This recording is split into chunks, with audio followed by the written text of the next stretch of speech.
भाजपचे नेते संजय कुटे आपल्यासोबत आहे. संजय भाऊ, जरांगे पाटील यांच्याकडून वारंवार भाजपचा ओबीसी चेहरा असलेले चंद्रशेखर बावनकुळे यांच्यावर टीका केली जात आहेत, व्यक्तिगत टीका केली जात आहे. कसं बघता तुम्ही?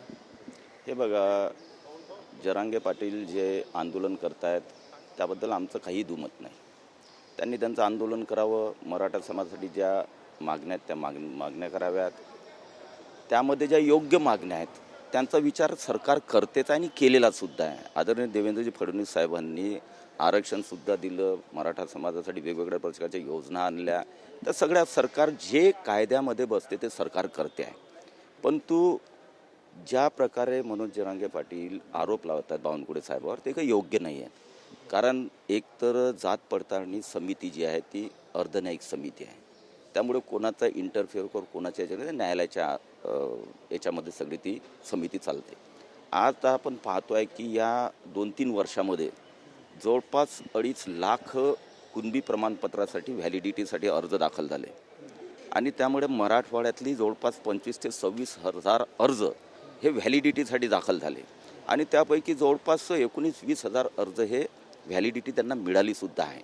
फक्त 51 की 52 अर्ज माझ्या माहितीप्रमाणे तेच फक्त रिजेक्ट, त्याच्यामध्ये काही कारण असतील, त्यात त्रुट्या असतील आणि बाकीचे अंडर स्क्रुटिनी आहेत.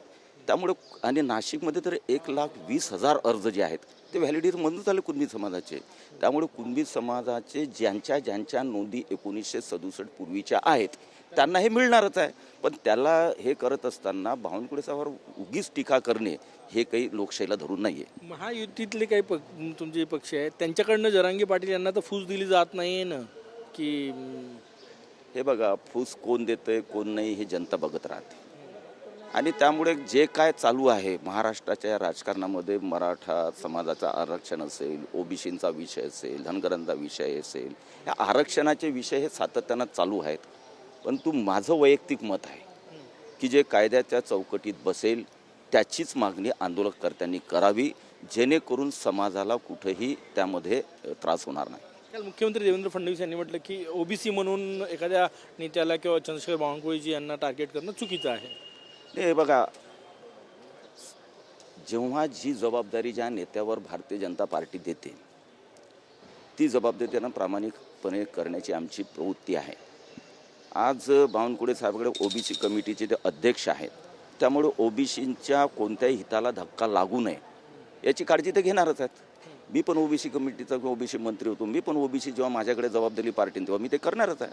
माझ्याकडे मराठा उपसमितीची जेव्हा जबाबदारी त्यावेळेस मी मराठा समाजात तेवढंच प्रामाणिकपणे काम केलं. शेवटचा प्रश्न माझा, कारण की जरांगे पाटील यांचं जसं जसं आंदोलन पुढे जात आहेत, पाठिंबा मिळत आहेत, ओबीसी समाजामध्ये भीती आहे की आमच्या वाट्याचं काढून तर दिलं जाणार नाही म्हणून. सरकारचे महत्त्वाचे घटक भाजप सत्ताधारी पक्षाचे ओबीसी नेते म्हणून तुमच्याकडे बघितलं जातं. तुमचं काय म्हणणं आहे? आश्वस्त करा ओबीसी समाजाला. हे बघा, ओबीसी समाजानं यामध्ये काहीही घाबरण्याचं कारण नाही. कायद्याच्या चौकटी ज्या गोष्टी होतील त्याच महाराष्ट्रात किंवा देशात होणार आहे. कायद्याच्या बाहेर काही मागण्या असतील तर त्या कोणतंही सरकार, कोणताही पक्ष असो ते मान्य करूच शकत नाही. ओबीसीचं आरक्षण ओबीसीतून देणार नाही. ओबीसी तर मी तर मागे विधानसभेतही म्हटलं होतं की असे दुटप्पी धोरण किंवा दुटप्पी बाजू मांडल्यापेक्षा सर्व पक्षांनी, नेत्यांनी नाही, सर्व पक्षांनी आपली भूमिका जाहीर करावी. काँग्रेस असेल, शिवसेना असेल, की तुम्ही ओबीसी देण्यास तयार आहात का? नक्कीच. याला जोडून एक प्रश्न, म्हणजे याचा अर्थ असा होतो की ज्याच्याकडे नियमानुसार 1967च्या पूर्वीचे कागदपत्र आहेत त्यांनाच ओबीसी प्रमाणपत्र मिळेल, नाही तर नाही मिळणार. जरांगे पाटील कितीही मागणी करो. हे बघा, 1900 हा कायदा आहे बाबा. आणि आता गॅझेट असेल, हैदराबाद गॅझेट असेल, बाकी इकडचं सातारा गॅझेट, यामध्ये 1967 पूर्वीच्या कुणबी नोंदी जर असल्या तर त्याला कोणीही थांबवू शकत नाही. नक्कीच. खूप 1967च्या पूर्वीच्या कुणबी नोंदी असेल त्यांनाच नियमानुसार प्रमाणपत्र मिळेल. ओबीसी म्हणून चंद्रशेखर बावनकुळे यांना टार्गेट करणं चुकीचं आहे असं संजय कुटे म्हणाले. कॅमेरामॅन सचिन सायमसह गजानन उमाटे, TV9 मराठी, नागपूर.